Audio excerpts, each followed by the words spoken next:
여러분 안녕하십니까? 경제현장 오늘 고광철입니다. 오늘의 주요 뉴스 전해드리겠습니다. 미 무역대표부 USTR은 한국의 네트워크 사용료, 즉 망 사용료 정책을 둘러싼 문제를 다시 제기했습니다. 우리나라가 망 사용료를 강제하지 않는데도 미국은 이를 대표적인 불공정 사례로 지목하고 있어 홍상마찰 가능성이 제기됩니다. USTR은 미국 수출업체들이 직면한 가장 터무니없는 외국의 무역 장벽 10가지를 공개하고 이 가운데 하나로 한국의 망 사용료 정책을 꼽았습니다. 정부는 내년부터 직접 고용한 1년 미만 기간제 노동자들에게 일종의 퇴직 위로금인 공정수당을 지급합니다. 정부안에 따르면 1개월에서 6개월 근무하면 올해 평균 생활임금을 기준으로 10%에서 9%, 6개월에서 12개월 일하면 8.5%를 정액으로 줍니다. 이에 따라 1, 2개월 일하면 38만 2천 원, 11개월에서 12개월 일하면 248만 8천 원을 계약 기간이 끝날 때 공정수단으로 받게 됩니다. 마크 루비오 미 국무장관은 현지 시간 27일 이란이 여전히 호르무즈 해협 통제권을 유지하려 한다며 이는 용납할 수 없는 일이라고 밝혔습니다. 루비오 장관은 이란이 말하는 해협 개방이라는 것이 해협은 열려 있다. 하지만 이란과 협의하고 통행료도 내라는 식이라면 해협 개방이 아니라고 못 박았습니다. 이란은 호르무즈 해협을 우선 개방하고 종전을 선언한 뒤 핵 협상을 이어가자는 제안을 중재국을 통해 미국에 전달한 것으로 알려졌습니다. AI 데이터 센터 투자붐을 타고 국내 전력기기주들이 강세를 이어가고 있습니다. 북미 지역의 노후 전력망 교체 시기도 맞물려 국내 전력기기 기업들은 수조 원 규모의 수주를 이미 확보했는데요. 연일 신고가를 쓰고 있는 전력기기들의 상승세가 언제까지 이어질지 집중 진단해서 살펴보겠습니다. 경제현장 오늘은 SBS BJ앱과 유튜브에서도 실시간 시청 가능합니다. SBS BJ앱을 다운받아 시청하면 더 많은 정보와 뉴스를 볼 수 있습니다.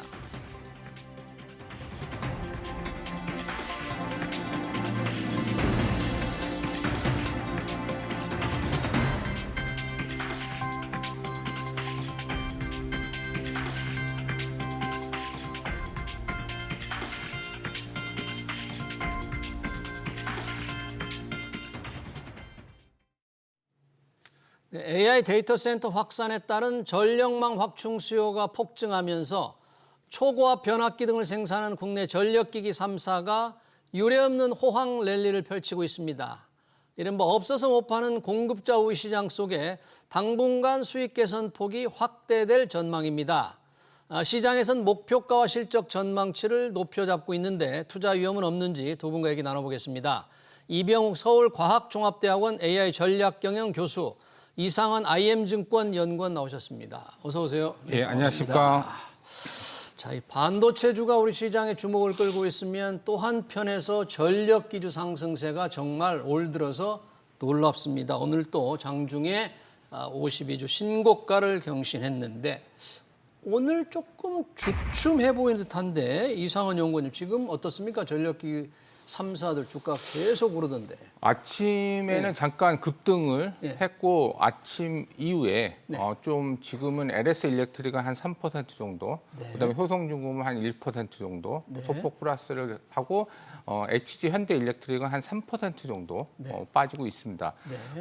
지금 조금 급등한 다음에 좀 빠지는 우리나라 증시 자체도 6,700을 찍은 다음에 다시 좀 하락으로 전하는 것 같이 예. 약간 이 3사에 대한 그 밸류에이션이 예. 조금 쉼없이 올랐기 때문에 부담스럽기 때문에 조금 아침보다는 빠지는 현상이 있다. 그 참고로 예. 연초 대비 얼마나 올랐냐면 연초 대비. 예, LS 일렉트릭은 177% 올랐고요. 177%. 예, 지금 네. 4개월간이죠. 그렇죠? 4개월간. 오늘 네. 4월 28일이니까. 예. 그리고 저기 효성중공업은 122% 네. 정도 올랐고, 그다음에 HG 현대일렉트릭은 이제 매출 증가율이 이 두 회사보다는 조금 낮아서 63% 올랐습니다. 네. 이게 작년부터 급등세를 이어온 거죠?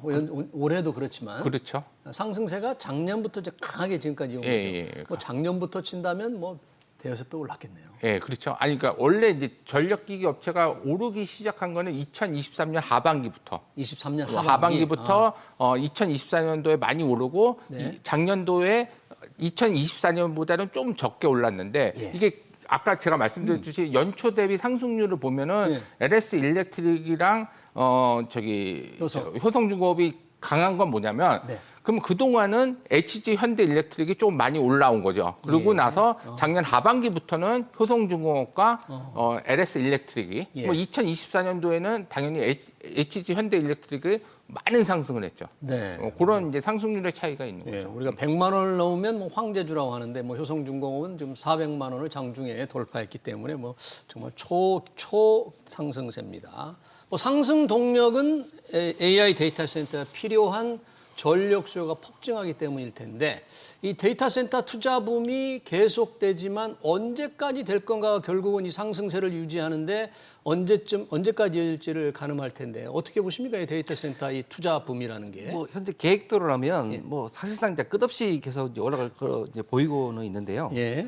지금 이게 미국이 하고 이제 확보하려고 있는 데이터 센터만 하더라도 2030년까지 현재의 2배 이상의 이제 전력이 필요하거든요. 2배 이상. 근데 이게 이제 투 트랙으로 볼 수 있을 것 같아요. 그러니까 만약에 데이터 센터가 지으면서 자기 바로 옆에 발전소를 지면 그 온사이트로 짓게 되면 그 온사이트로 짓게 되는 뭐 터빈 가스라든지 스팀 가스 발전소의 용량도 이제 커져야 되니까 거기 수혜주도 생길 거고. 그런데 거기 못 짓는다면 결국 전력을 끌어와야 되거든요. 예를 들면 이제 버지니아나 메인주 같은 데에 텍사스주에 대체적으로 이제 데이터 센터가 만들어지고 있고. 그런데 이제 발전소는 텍사스나 아니면 이 플로리다는 아래쪽에서 만들어지니까 온사이트로 계속 못 지면 끌어와야 되거든요. 그래서 지금 이제 좀 전에 언급한 3사가 이제 이 트랜스포머 같은 걸 만들어서 변압기 같은 걸 만들어서 이제 외부에서 끌어오는 승합. 을 하는 이제 시장이 이제 만들어지고 있는데요. 지금 일단 수요만 놓고 보면 딱 이래요. 지금 예전만 하더라도 전체 전력의 1에서 1.5% 정도만 이제 데이터 센터가 이제 가지고 갔었거든요. 근데 미국 계획대로라면 2030년이면 전체 전력의 14%를 가지고 가야 돼요. 데이터 센터가. 그러면 우리가 볼 수 있는 게 그만큼 발전이 새로 이제 발전소가 늘어나야 되는데. 그렇지 않다라고 하면 기존에 있는 전력과 싸워야 되거든요. 그러니까 가정 전력을 끌어와야 된다는 소리가 돼서 지금 이제 오히려 이 발전 계획상으로는 계속 끝없이 투자가 이어질 것 같은데 오히려 다른 쪽에 이제 걱정되는 부분이 지금 실질적으로 개인용 전력을 끌어오다 보니까 이제 예를 들어 아일랜드의 더블린 같은 곳이 대표적으로 데이터 센터를 많이 유치하지 않습니까? 그다음 버지니아 같은 쪽이 전기료가 실제로 20-30% 올랐어요. 가정용 전기가. 가정용 전기료가. 그래서 지금 어떤 움직임이 보이는가 하면 일부 주에서 데이터 센터를 못 짓게 이제 제한하려는 움직임도 보이고 있거든요. 전력을 거기서 너무 많이 쓰니까. 그렇죠. 그래서 이제 종합을 해보면 지금 추론이 점점 필요해서 지금 AI 데이터 센터 계획 자체는 점점 투자가 늘어야 되는데 지금 이게 발전소가 신규 발전소가 못 따라가게 되면 규제 위험은 조금 따라올 수 있는 오히려 이제 그런 식의 특히 더블리는 2028년까지 더 이상 이제 못 짓게 만들어 버렸거든요. 그럴 수밖에 없는 게 전기가 없잖아요. 끌어와야 되고. 그러면 지금 말씀대로라면 AI 데이터 센터 투자 확대가 마냥 지속되기도 조금 어려울 수도 있다 이렇게 지금 생각이 되는데 증권 전문가라서 보시기에 뭐 이게 산업적으로도 그럴 수 있지만.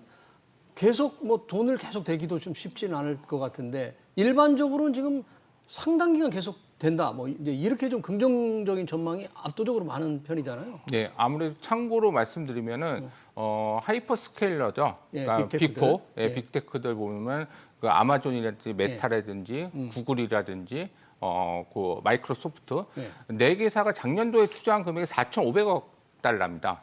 근데 올해 예상하는 게 6천억 달러. 6천억. 그리고 뭐 내년도에는 아직 그 일정이 안 나왔지만 조심스럽게 하면 7천억 달러가 넘을 거라고 예상을 하고 있고 참고로 그래서 이제 이렇게 전기 사용량이 많아서 전기 가격이 오르니까 이제 트럼프 대통령이 11월에 중간 선거를 앞두고 어떤 저거를 했냐면 야 너네 데이터 센터는 니네들이 발전소 만들어서 니네들이 충당을 하라고. 그래서 그 한 달 전인가 이런 부분에 대해서 합의를 했습니다. 자기들 그러니까 메타가 만약에 데이터 센터를 지면은 네가 발전 저거를 해서 또 혹시나 못하면은 그거의 전기에 대한 상당 부분을 송전 시설, 배전 시설 하는 것들을 네가 충당해라. 그래서 그렇게 지금 이제 진행이 되고 있고 아까 이제 교수님 말씀대로 주마다 또 이제 거부시하는 데도 있지만은 지금 이렇게 지금 4천억 달러에서 처음에 1,000억 달러로 시작했는데 불과 2년 만에 4천억 달러로 증가되고 예.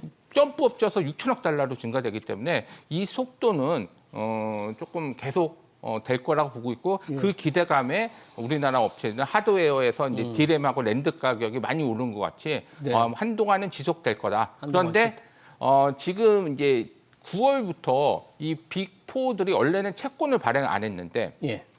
프리캐시플로가 워낙 많으니까 잉여 현금으로 발행 안 했는데 예. 지금 이제 9월부터 채권을 메타부터 시작해서 900억 달러 시작해서 채권을 발행했습니다. 네. 그래서 지금 이제 관건은 뭐냐면은 이번 주 수요일 날 이제 실적 발표, 내일이 실적 발표하는데 이 데이터 센터를 짓고 투자를 많이 하는 거에 대해서 수익성이 어떻게 나오느냐. 수익성이. 예, 네. 그거에 따라서 데이터 센터를 계속 지속성이 있느냐가 관건이 될 거라고 보고 있습니다. 그래서 네. 내일 그 실적 발표할 때 그거를 좀 관건으로 보시면 될 것 같습니다. 내일 실적 발표하는 회사가 네 개 회사입니다. 4개 다. 예. 그런고요. 그 예. 실적 볼 때 이 부분이 과연 투자가 계속 이어질 수 있을지를 좀 가늠할 수 있는데 지금 AI 데이터 센터 수요 외에도 이미 북미 지역, 유럽 북미 지역의 이 전력망이 굉장히 낡았다. 그래서 교체를 해야 된다는데 꽤 오래된 것들이 모양이죠, 지금 상황은. 네, 그 지금 교체해야 되는 그 수요가 예. 지금 뭐 알려진 것만 해도 지금 그러니까 미국에 있는 이제 소비 전력 중에 90% 정도가 현재 고압 변압기가 필요해요. 고압 변압기. 예. 근데 그 중에 70%가 25년 이상 됐고요. 또 15%는 40년 이상 된 이제 노후화된 거라서 예. 교체를 해야 되는 시기가 됐는데 예. 지금 이게 이제 이 전압을 보낼 때 이왕이면 높은 전압으로 보낼수록 이제 이 전력 손실은 적지만 예. 주변에 이제 환경 영향을 많이 받기 때문에 미국은 보통 이제 500이나 300kW 정도대로 이제 보내던 거를 예. 지금 이제 효성이 이제 독보적으로 하고 있는 게 765K로 이제 보내는 예. 그리고 이제 미국 내에서는 765K 변압기를 만들 수 있는 공장을 가진 유일한 데가 이 효성이에요. 효성중공업. 네. 그래서 그래서 이제 이게 초고압 변압기라는 초고압이죠. 얘기죠? 초고압. 초고압이죠. 네. 근데 예. 초고압이라면 이제 1000까지도 올라가긴 하는데 어. 실질적으로 저희 나라에서도 이제 765를 많이 쓰기도 하지만 예. 보통은 300대 정도를 많이 썼었거든요. 이게 왜냐하면 환경 영향도 있고 하다 보니까. 근데 미국은 이제 외부에서 데이터 센터로 멀리서 갖고 가야 되다 보니까 지금 이제 나오는 여러 가지 아이디어가 이제 지금 765대로 이제 많이 이제 인프라를 깔라고 하고 있고요. 예. 그러다 보니까 이제 아까 말한 효성이라든지 여기가 이제 초과 변압기에서 이제 압도적으로 이제 경쟁력을 가지고 있다 보니까 그쪽에서 이제 설치를 해야 되는 데다가 예. 이제 노후화된 게 워낙 많으니까 이양 교체할 때 네. 특히 765가 기존에 있는 인프라를 써준 거의 마지노 때예요. 그러니까 더 올라가면 전체 뭐 전선부터 다 바꿔야 되다 보니까 이제 그 시장은 이제 상당히 많긴 많죠. 예. 그래서 이제 그 시장에 남은 이제 수조 잔고만 해도 좀 30조 이상, 아까 말한 3사가 이미 수주한 것만 해도 30조 정도로 이미. 파악이 되니까 예. 시장 자체는 뭐 더 이제 커질 건 할 건데 워낙 주가가 많이 올랐잖아요, 최근에. 네. 그래서 지금 적정가냐 하는 거는 또 여러 판단을 할 수는 있을 것 그 같긴 부분은 이제 하고요. 조금 이따 한번 얘기해 네네. 보기로 하고요. 아까 이상원 연구원께서 이제 빅테크 기업들의 내일 실적 발표가 주목해야 된다. 그 부분을 보면 과연 AI 투자 확대 수익성을 지켜볼 수 있다네. 특히 어떤 부분을 좀 주목해야 되는 거예요, 실적 발표할 때는? 보고 말씀드리기 전에 그 노후 전력망 잠깐, 노후 전력망, 잠깐 말씀드리냐면 노후 전력망은 솔직히 이제 AI 데이터 센터 때문에 시작이 된 게 아니라 2021년 이제 바이든 행정부가 지금같이 중간 선거에 이기기 위해서 2021년 11월 달에 인프라 투자 및 일자리 창출법을 발의를 했습니다. 이게 뭐냐면 특히 이제 노후 전력망에 왜 그때부터 교체 수요가 있었냐면 2021년부터. 네. 아니 11월이니까 2022년부터. 년부터. 그래서 네. 우리나라 수출 증가율이 엄청나게 증가된 게 2022년 하반기부터입니다. 왜 그러냐면 원래 이제 50개 주가 있기 때문에 주지사들은 4년마다 바뀝니다. 네. 그렇기 때문에 예산을 배정할 때 자기가 주력하는 것만 예산을 배정하지 보통 고압 변압기는 평균 연령이 25년에서 30년입니다. 평균 수명이 25년, 30년. 근데 지금 70% 이상이 거의 40년이 됐어요.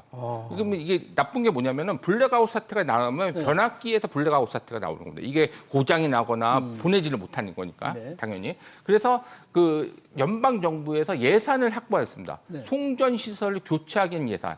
옛날에는 주정부가 예산해서 했는데 거의 2, 3년 동안 투자가 안 되니까 네. 미국 시장의 변압기 시장 성장률은 거의 0.5%, 0.7%까지 안 됐는데 네. 2022년부터 노후 교체를 연방 정부에서 예산을 투입하면서 네. 엄청나게 성장을 하면서 아까 고압 변압기 345kV랑 765kV인데 그러면서 HG 현대 일렉트릭이 앞서 나가면서 예. 수출 증가율이 엄청나게 많아지는 거고 최근 들어서는 효성중공업이 좀 미진했는데 작년 하반기부터 좀 이제 상승을 한 거죠. 네. 그래서 그런 부분들이 반영이 됐는데 그렇군요. 그래서 AI 데이터 센터뿐만 아니라 이 아직도 교체하는 예산이 많이 남았습니다.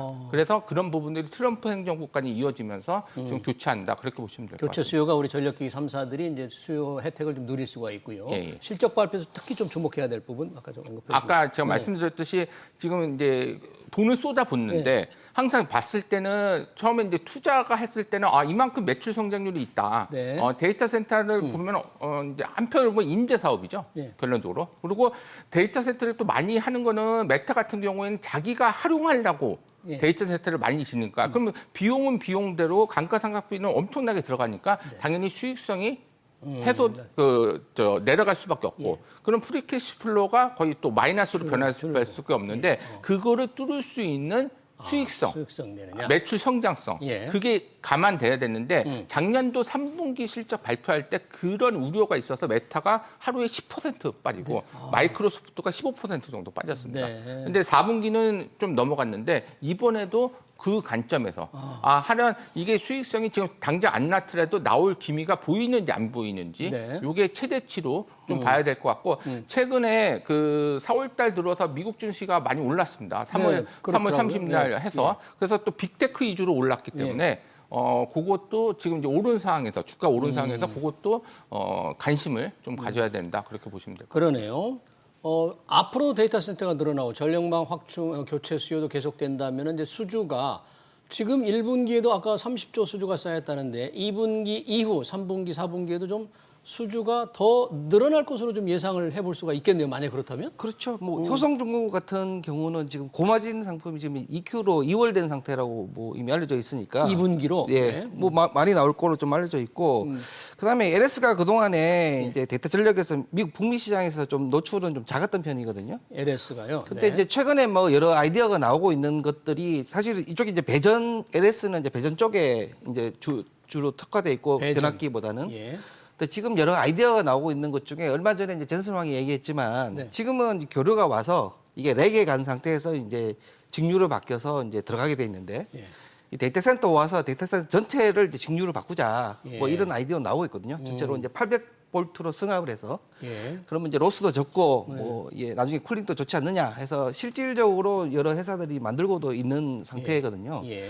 그래서 이제 지금 현재로서는 아까 말씀하시는 이제 변압기의 이 교체 수요만 하더라도 이미 시장이 꽉 차서 그 수요도 있는 데다가 그동안에 오던 여러 방식 중에 배전 방식도 좀 바뀌고 네. 그래서 수요는 계속 늘어나고 있다라고 보시면 되고 예. 무엇보다도 지금 옛날에 렉 하나에 뭐 5kg, 10kg대 정도 하던 이제 CPU에서 지금은 추론이 이제 반드시 필요한 기능이 되다 보니까 예. 차세대에는 전부 다 이제 메가급까지, 그러니까 렉 하나가 메가급까지를 얘기하고 있거든요. 예. 그럼 렉이 1000개만 하더라도 기가급이 돼버리고 예. 이 전부 다 이제 배전이랑 승합이 필요한 거라서 전력 수요 확충에 따른 그 정치가 다 그렇죠. 필요하다. 결국은 이제 우리 반도체도 그렇고 전력도 그렇고 큰 축은 뭐냐면 AI에 대한 투자가 계속 진행될 거냐는 건데 AI에 이 투자할 수 있는 니즈는 아까 말한 추론 시장으로 이미 바뀌어 있기 때문에 예. 그는 끝날 수는 없죠. 아. 다만 이제 이 빅테크들이 계속 자부 조달할 수 있고 예. 채권 발행이 용이할지가 이제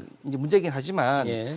과거하고 좀 다르게 이제 AI라는 게 하나의 단일 소프트웨어가 아니라 이제 보편 산업처럼 돼가지고 예. 모든 인터페이스가 키보드에서 이제 자연어로 바뀌었거든요. 예. 지금 우리 다 말로 다 시키고 이제 이 챗봇으로 모든 걸 시키고 있지 않습니까? 네.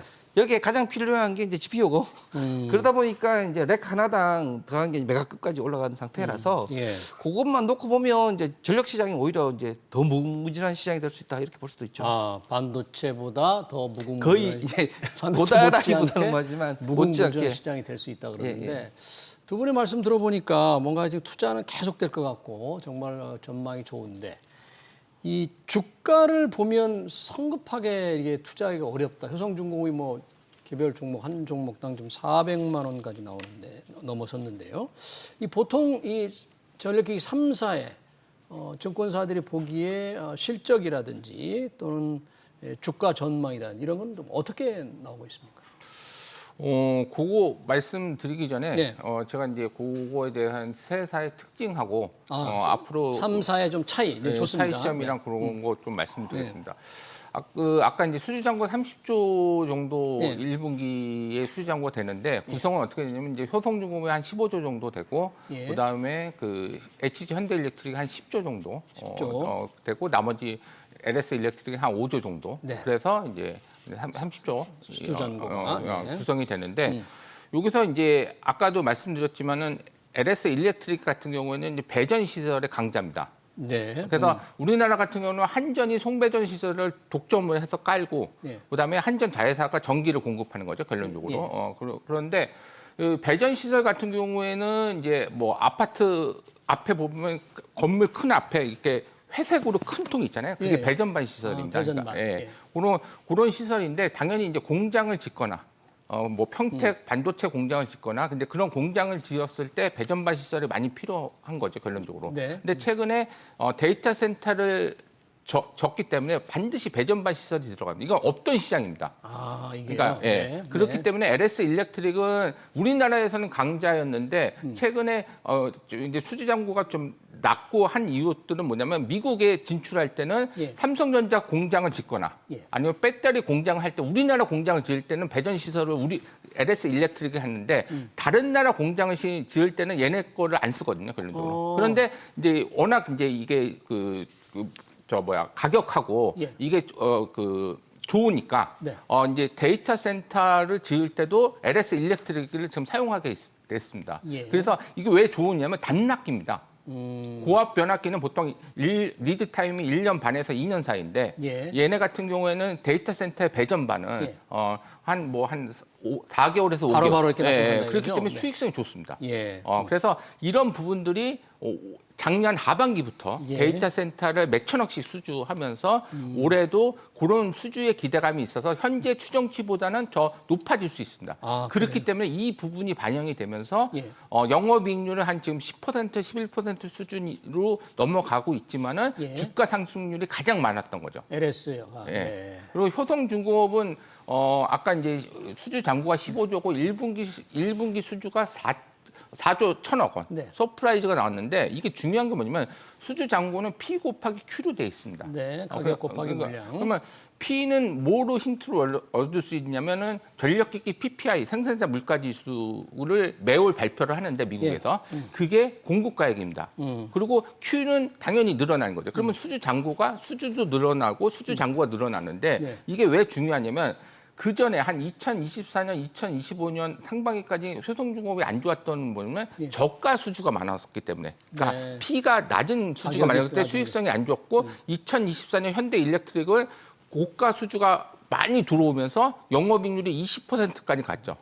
근데 효성중공업은 작년 하반기부터 영업이익률이 10%를 넘기 시작했습니다. 네. 그래서 주가 상승률이 좀 좋은 현상으로 예. 가고 있고 그다음에 HG 현대일렉트릭은 조금 주가 상승률이 조금 낮은 이유는 2024년도에 바로 영업이익률이 20%를 네. 어마어마한 거죠. 제조기업이 20% 그렇죠. 한다는 거죠. 예. 그렇죠? 그래서 20%를 달성을 하면서 주가 상승률이 많았고 지금도 오늘도 1분기 실적을 발표했지만은 25%인가? 네. 그러면서 한 3% 빠지고 있는데, 네. 근데 그런 부분들이 일부 반영이 돼서 주가는 항상 증가율입니다.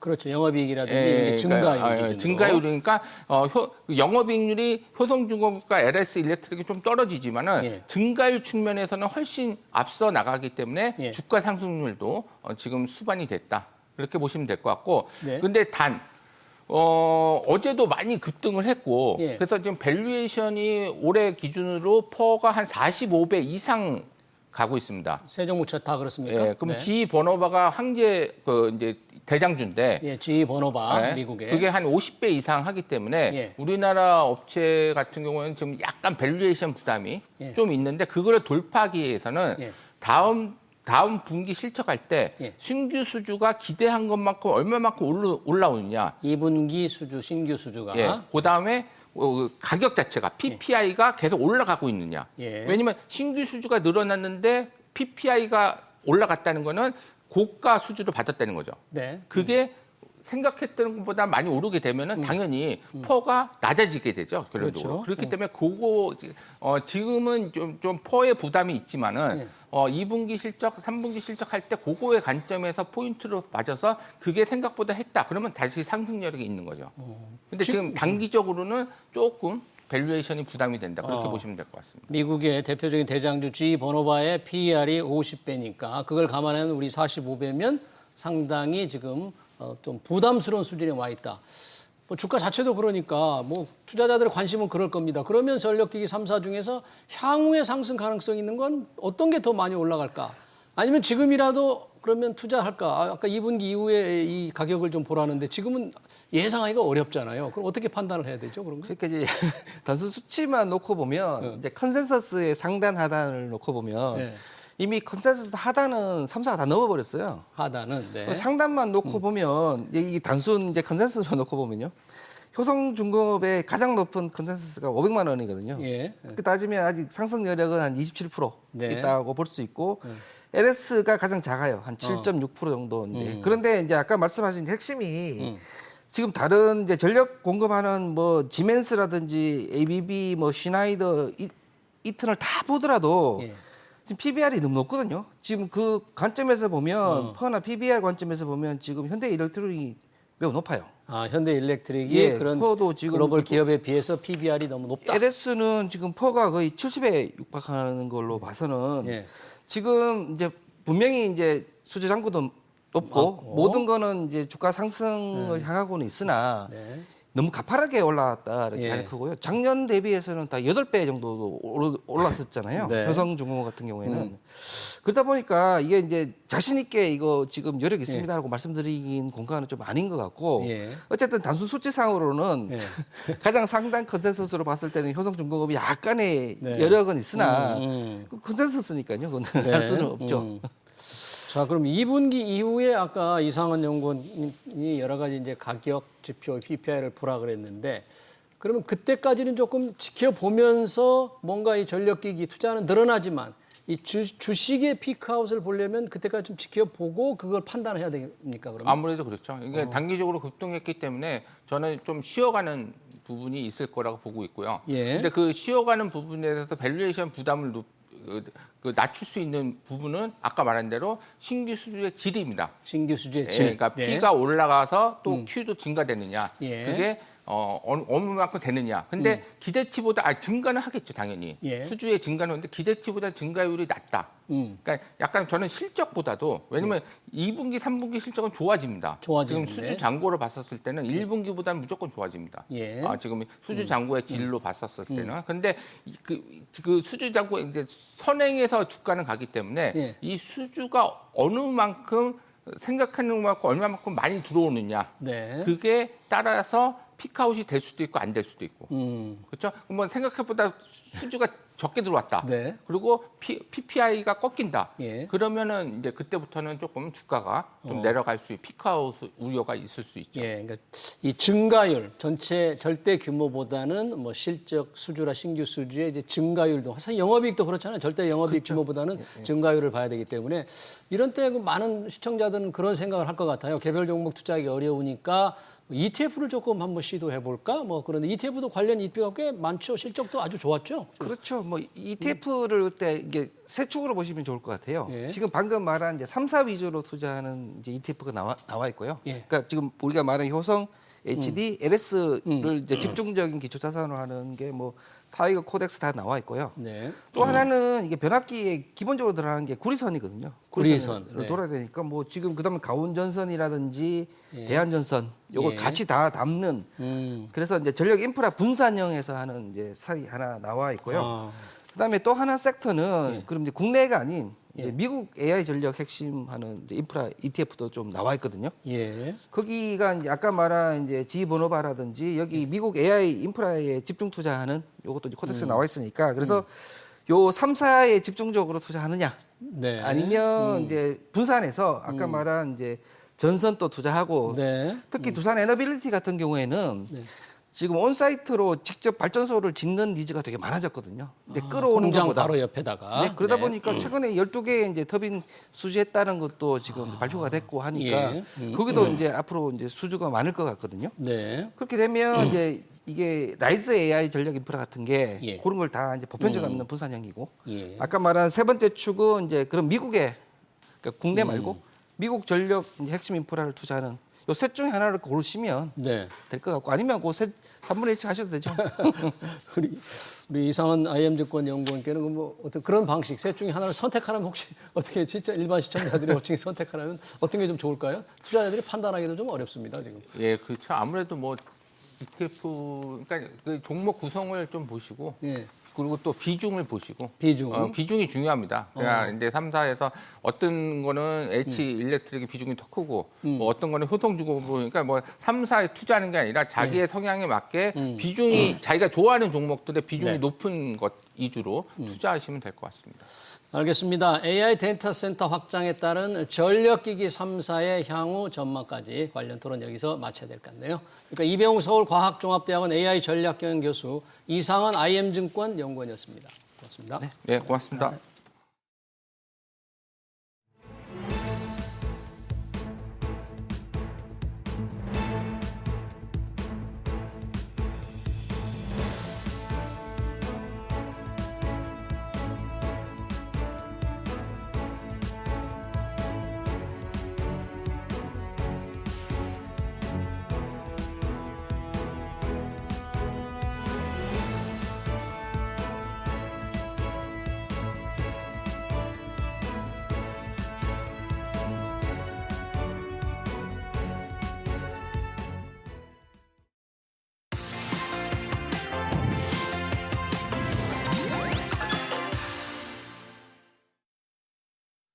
네, 이제 전셋값은 부르는 게 값이라는 말도 나옵니다. 서울 전셋값 평균이 6억 8천만 원을 넘어섰는데 중요한 건 품귀 현상이 심해지고 있어 앞으로도 가격이 더 오를 거라는 거죠. 무엇보다 전세를 구하지 못한 사람들이 외곽 지역에 집을 사거나 월세로 이동하면서 매매값도 월세값도 다 오르고 있다는 겁니다. 다음 주 말이면 다주택자 양도소득세 중과가 부활하죠. 임대차 시장에 어떤 영향을 주게 될지 윤수민 NH농협은행 부동산 전문위원 모시고 얘기 들어보겠습니다. 어서 오세요. 안녕하십니까. 그러니까 아주 전세가 정말 불안하고 전세 대란 얘기까지 나올 정도인데 서울 아파트 전세가 평균 6억 8,147만 원, 역대 최고치입니다. 이게 서울 25개 지역이 다 지금 이런가요?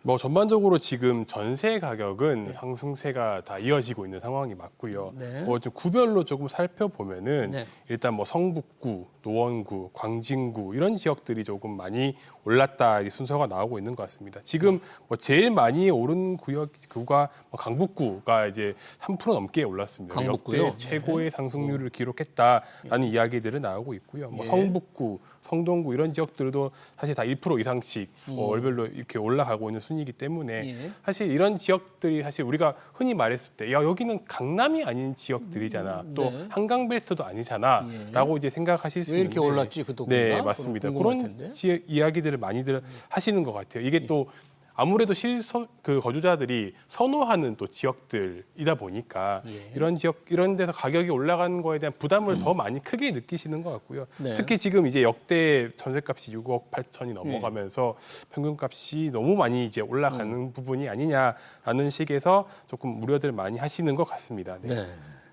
요즘은 뭐 그러다 보니까 전세 이게 나오기만 하면 계약금부터 먼저 낸다. 네네네네. 계약금을 내겠다 그러는데 임차인과 임대인 서로 지금 어떻길래 이렇게 바로 전세 계약만 나오면 이럴까요? 일단은 지금 매물이 거의 전세 없다라고 물건이 이제 전혀 없다. 맞습니다. 저희가 처음에 이제 이야기할 때 지금 서울의 아파트 임대차 시장에 매물이 몇 개냐 하면은 한 3만 개 정도 있다고 봅니다. 3만 개? 전세가 절반, 그다음에 월세가 절반해서 한 15,000개씩 해서 총 임대차 매물이 3만 개인데 작년 연말까지만 하더라도 이 전세 매물이 대략 봤을 때 한 3만 개 정도. 전세만 3만 개였거든요. 전세만? 예.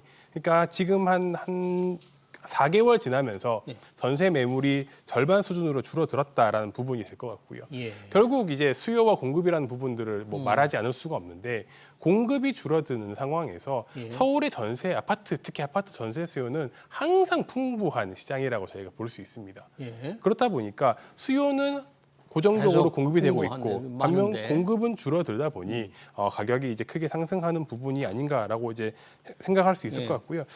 좀 이제 그런 특징이 있는 것 같습니다.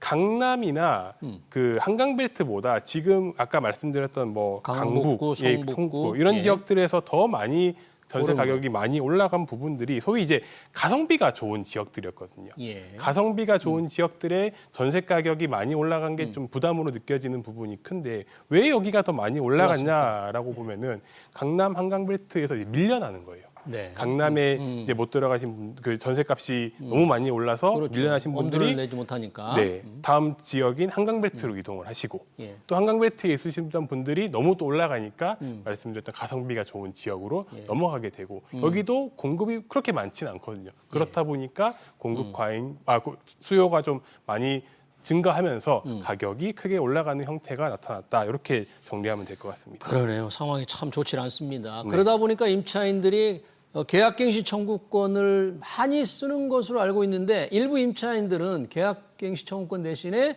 재계약을 택한다. 뭐 이러는데 이건 왜 그렇죠?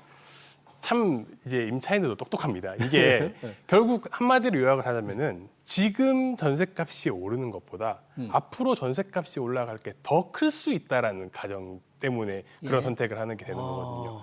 이제 쉽게 말하면은 지금 전세를 재계약을 한다라고 했을 때 지금 올라가는 금액이 7%다, 뭐 5%다, 7%다라고 했을 때 그러면은 이게 2년 이후에 내가 전세 가격이 얼마나 더 올라갈 수 있지라고 생각을 했을 때 이 폭이 더 커질 수 있다라는 불안감을 가지고 우려를 갖고 있으니까. 네. 그래서 지금 차라리 계약갱신 청구권을 쓰지 않고 재계약을 하게 되면 원하는 대로 좀 준 다음에. 맞습니다. 네. 예. 그렇게 해서 재계약을 하고 다음번에 내가 2년 만기가 도래하면은 결국 4년 후에 내가 더 크게 올라갈 걸 부담스러워해서 계약갱신 청구권을 아껴놓겠다라는 이야기로 보시면 될 것 같은데요. 실제로 지금 계약되는 이제 통계들에서도 나타나는 특징들이 있습니다. 사실 1분기에 서울 아파트 갱신 계약이 47% 정도로 나타나고 있고요. 이게 작년 대비로 본다고 하면은 사실 크게 증가한 수치이긴 합니다. 결국 내가 살고 있던 집에서 다시 살겠다라는 사람들이 많아진 거죠. 이동하지 않는다는 말이고 반대로 1분기 서울 아파트의 갱신 청구권 사용은 43%로 좀 줄어들었다는 거예요. 결국 이 말은 전세를 연장을 하되 청구권을 쓰지 않고 재계약을 한 사람들이 많다라는 이야기로 해석을 하시면 될 것 같아요. 저희가 앞에서 이야기했던 것들이 그러네요. 실제로 통계적으로도 지금 나타나고 있다 이렇게 볼 수 있을 것 같아요. 그 계약 그만큼 전세값이 더 오를 것을 우려한 임대차인들의 참 어쩔 수 없는 고육지책의 결정을 내리고 있다 이렇게 봐야 되겠는데 뭐 전세가 품귀 현상이 계속되니까 월세로 돌릴 수밖에 없는 상황이 계속되니까 월세가 또 천정부지로 오르고 월세 비중이 서울 같은 경우에는 뭐 70%를 넘어섰어요 벌써? 네. 이제 사실 뭐 그렇습니다. 전세 가격, 전세 매물이 줄어들게 되면은 당연히 월세로 눈을 돌릴 수밖에 없는 상황이고 전세가 한정적인 상황. 저희가 아까 3만 개에서 그 전세 매물이 15,000개로 줄었는데 월세도 줄어들긴 했지만 그만큼 줄어든 건 아니거든요. 상대적으로 월세 가격 하락, 매물 하락폭은 좀 적었기 때문에 자연스럽게 그 임차인들이 전세에서 월세로 눈을 돌릴 수밖에 없는 상황이다라고 보시면 될 것 같고 그런데 사실 여기에 큰 이제 기여를 하고 있는 부분들이 뭐냐라고 보면은 대출에 대한 부분인 것 같습니다. 대출 규제. 지금 매매뿐만 아니라 주담대뿐만 아니라 전세자금 대출에 대한 부분의 규제도 사실 점점 강화되고 있는 상황이긴 한데요. 아무래도 지금 크게 흐름은 두 가지로 판단을 하고 있습니다. 첫 번째는 보증 비율. 예를 들어서 전세 보증금이 6억 원이다라고 했을 때 이 보증금 6억 원의 100%까지를 다 보증서에서 보증해줬다라고 한다면은 앞으로는 이거를 계속 줄여나가게 된다. 보증 비율을요. 그러면은 나머지 부분들은 전세 보증이 들어가지 않는 부분들, 뭐 20%라고 한다면은 이 부분들은 임차인의 신용으로 좀 더 채워야 되는 부분이기 때문에 아무래도 대출의 한도적인 측면에서 대출 가능 금액이 줄어들 수밖에 줄겠죠. 없는 은행들도 좀 그걸 걱정하니까 혹시 떼일까봐. 맞습니다. 예. 네, 그렇기 때문에 대출 금액 한도가 좀 줄어든 측면도 있고 지금 전세 대출 금리가 사실 작년 연말에 3.75% 정도였는데 지금 4%로 넘어갔습니다. 4% 예, 넘었어요. 2월 달 기준인데 예. 4%로 넘어갔다는 이야기는 결국 대출 한도도 안 나오고 전세 대출 금리도 올라가고 하니까 이게 결국 전세도 구하기도 힘들어요. 임차인들은 내가 전세를 하는 게 맞나라는 생각에서 월세로 부득이하게 선택을 할 수밖에 없는 상황들로 조금 이동하고 있다. 이제 이렇게 보시면 될 것 같습니다. 그러네요. 월세로 불가피하게 넘어가는 것. 지금 서울 아파트 전세 상황을 알려주는 전세 수급 지수라는 게 있는데 이게 108.4대요. 100이 넘으면 이제 수요가 훨씬 많다는 건데 108.4니까 수요가 훨씬 많고 공급이 못 따라간다는 얘기인데 이런 상황이라면 우리가 문재인 정부 때잖아요. 임대차 입법이 시행된 후에 겪었던 전세 대란 2021년인가요? 그런 상황이 다시 발생되지 않을까 이런 걱정도 있던데 혹시 어떻게 보십니까? 네, 그런 부분들이 사실 가장 큰 문제가 이제 비교를 했을 때 과거에 비해서 얼마나 더 지금 상황이 심각하냐 이런 수치들을 보고 하는 건데 문재인 정부 시절 때 이제 전세 대란이라고 이야기할 때 지수가 110포인트까지 올라갔던 적이 있었습니다. 예. 그때가 이제 임대차 입법을 시행하고 나면서 그 직후에 아무래도 그 좀 공급이 확 줄어들다 보니까 단계적으로 공급이 줄다 보니까 전세 수급 지수가 확 상승했던 그런 상황이 있었는데 지금도 이제 그 수준에 맞춰서 거의 지금 수급 지수가 상승하고 있는 것이 좀 문제점인 상황이다라고 이제 분석을 하시는 것 같고요. 네. 이제 앞으로 어떻게 될 거냐가 더 중요한 상황인데 그렇죠. 사실 이게 그러면은 내려갈 수 있는 전세값이 떨어질 수 안정될 수 있을까? 가격적인 측면을 배제하더라도 수급 상황이 나아질 수 있는 상황이 가정이 있느냐라고 봤을 때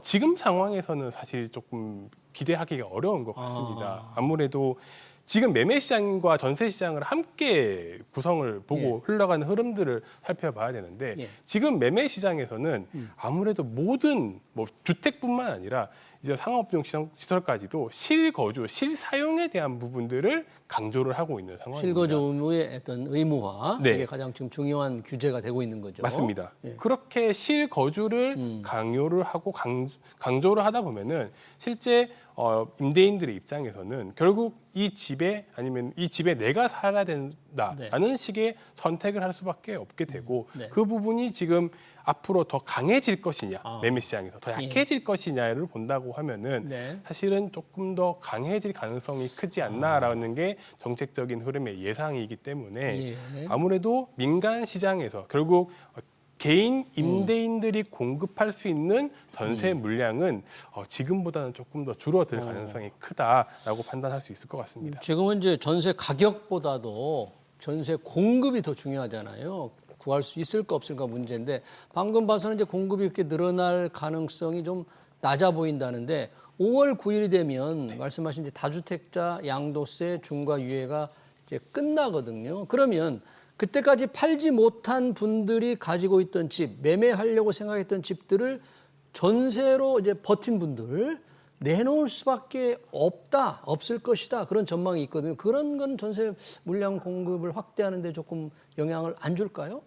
아무래도 지금 말씀하신 것처럼 5월 9일 이후에는 매물로 팔아야 되는 것들. 이제 그런 것들은 이미 다 소진이 된 상태고 됐고. 그거 시기를 견디지 못한 물건들, 팔지 못한 물건들은 결국 다시 임대차 시장으로 나오지 나와야 않겠나. 됩니다. 네, 그래서 저희가 이거를 다르게 풀어서 말하면은 불확실성이 어느 정도 해소가 되면서 규제의 시행에 따른 불확실성이 해소가 되면서 지금까지 임대인들이 조금 시장을 더 지켜보고 판단을 하자 했던 기조에서 이제는 매물로 다시 전세로 내놓자라는 형태로 바뀔 수 있습니다. 그래서 도리어 5월 9일 이후에는 그런 전세 매물 측면에서는 조금 증가할 수 있는 가능성도 있다라고 볼 수 있는데요. 또 한 가지 정책적인 변수가 있는 부분들은 뭡니까? 아무래도 지금 비거주 1주택, 지금까지는 다주택자에 대한 이야기였다라고 한다면은 이제 새롭게 이제 넘어오는 게 비거주 1주택자에 대한 장기보유 부분이었습니다. 특별공제 문제. 네, 맞습니다. 그런 쪽으로 해서 거주하지 않는 사람들, 내 집이 하나지만 이제 거주하지 않는 사람들이 가지고 있는 집도 어느 정도 규제를 하는 방향성으로 세금을 간다. 조금 더 물릴 가능성. 맞습니다. 예. 그렇게 하면은 아무래도 실거주에 대한 니즈가 더 커질 수밖에 없게 되거든요. 예. 그 말인즉슨 또다시 그 규제가 시행되는 정도에 따라서 예. 매물이 또 한편으로는 줄어들 수 있는 전세 매물이 줄어들 수 있는 부분도 상존하고 있기 때문에 예. 뭐 정리하자면은 예. 그 양도세 중과 유예에 대한 부분들로는 이제 전세 매물 감소에 좀 대한 나올 수 부분은 있고. 끝났고 반대로 비거주 1주택 양도세 네. 장특공제 폐지로 조금 더 줄 수 있고. 맞습니다. 네, 그 두 가지가 조금 더 이제 상존을 하는 상황일 것 같습니다. 네, 결국은 이제 공급 물량에 대한 우려, 전세 매물이 전세 물건이 더 나오기는 어려울 것으로 이렇게 좀 보이는데 그러다 보니까 이미 그런 현상이 나오고 있는데 전세가 감당하기 어려운 실수요자들이 결국은 이제 매매로 돌아서는 분도 있잖아요. 네. 아무래도 좀 서울 외곽에 특히 대출이 조금 더 나오는 15억 이하의 집들 중심으로 이 수요 쏠림이 일어나면서 이쪽 가격이 지금 크게 오르고 있는 게 지금 시장 현실이죠. 네, 뭐 매매와 전세는 항상 이제 궤를 같이 하고 있기 때문에 그런 전세 가격 상승이라는 부분들이 또 수요자들로 하여금 매매 시장으로 이동하게끔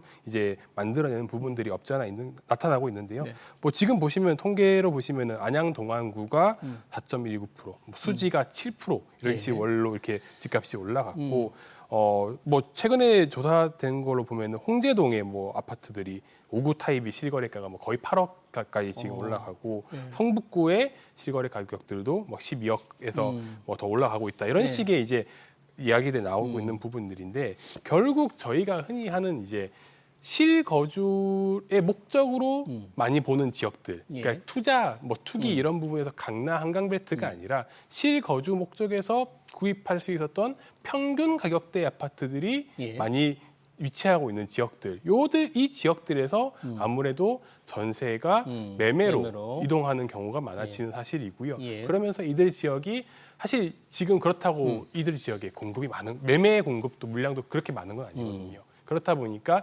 조금은 매매보다는 이제 수요가 조금 증가하면서 네. 이렇게 넘어온 수요들이 가격 상승에 대한 부분들을 만들고 있는 게 최근 네. 서울시장의 특징이다라고 보시면 될 것 같습니다. 혹시 뭐 짧게 좀 답변을 듣고 싶은데 이재명 네. 대통령이 부동산 정책에 관해서 X에 이제 자주 올리는데 전월세 얘기는 좀 거의 없는 것 같아요. 혹시 네. 시장 안정 방안 뭐 있을 수 있을까요? 어떤 게? 단기간 민간 측면에서의 공급은 좀 힘들게 힘들다. 정책이 흘러가고 있는 상황이기 때문에 결국 지금 안정적인 전월세 시장을 위해서는 공공 측면에서의 전세 공급을 빠르게 늘리는 수밖에 없어 보입니다. 그래서 그런 부분들에 대한 정책 마련이 조금 시급할 것으로 보여집니다. 알겠습니다. 최근 부르는 게 값인 전세값 시장 동향에 대한 얘기 잘 들었습니다. 지금까지 윤수민 NH농협은행 부동산 전문위원이었습니다. 고맙습니다. 감사합니다.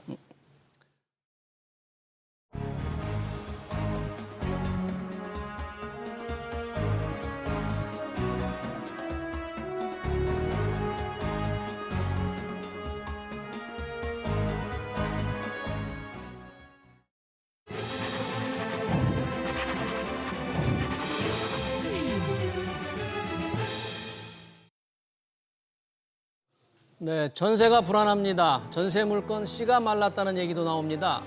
공급 물량이 부족한데 다주택자 규제와 실거주 의무 강화로 전세 물건이 줄어든 탓입니다. 임대차 입법의 부작용으로 전세 대란이 일어났던 2021년과 비슷한 상황이 우려됩니다. 5월 9일 양도세 중과 유예가 종료된 후 전세 물건이 늘어날 수 있습니다. 임차인들은 불안합니다. 월세를 찾지만 주거 환경은 더 나빠질 뿐이죠. 요술방망이 같은 해법은 없습니다. 시장의 소리에 좀 더 귀를 기울여야 합니다. SBS 비즈 경제 현장 오늘 여기서 마치겠습니다. 시청해주신 여러분 고맙습니다.